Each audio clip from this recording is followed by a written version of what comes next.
Today we're making my ground chicken burgers.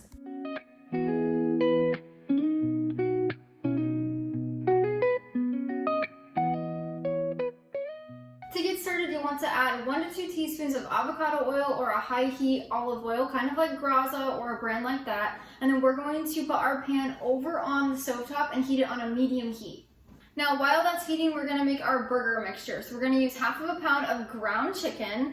To that, we're gonna add 1 teaspoon of sea salt, half of a teaspoon of ground black pepper, half of a teaspoon of garlic powder, make sure it's salt-free, half of a teaspoon of onion powder, also make sure that's salt-free. And finally, we're gonna add in half of a teaspoon of dried parsley. Now, if you have kids or somebody that does not like parsley or the green color in the burgers, you can just leave that out. I personally like to add it in, but that's totally up to you. And then after we have our spices in there, we're gonna add in 1/4 of a cup of freshly grated Parmesan cheese. Now, I don't really recommend the processed Parmesan cheese, but if that's all you have on hand, you're welcome to use it. Also, if you don't want to add the Parmesan cheese into this, you definitely do not have to. But after we have all of our ingredients in the mixing bowl, we're going to take a spoon, you could also take a fork, and we're going to mix this together.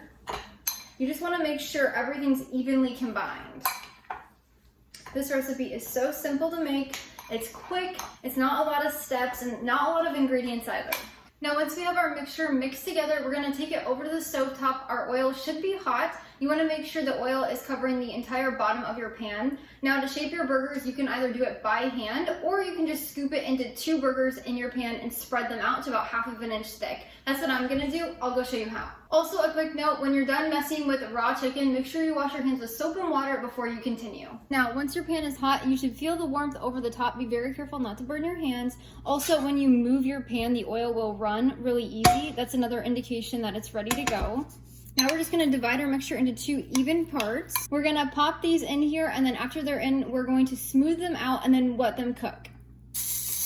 You want to smash them down into about 1/2 inch thick burgers.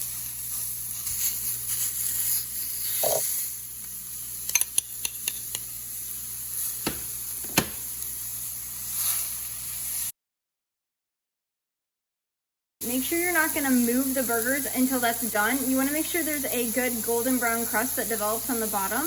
If you move them, it will stick. Once your burgers have cooked for 3 to 5 minutes, we can flip them over and have a beautiful crust on the bottom. Just like that. Once they're completely cooked, they'll look just like this, and you'll want to remove them from the heat immediately. You can serve these on a bun with your favorite fixings, or you can just eat them with a fork. That's what my husband and I love doing. Let's give it a quick try. That is so good. It's perfectly seasoned, it's savory. This is amazing.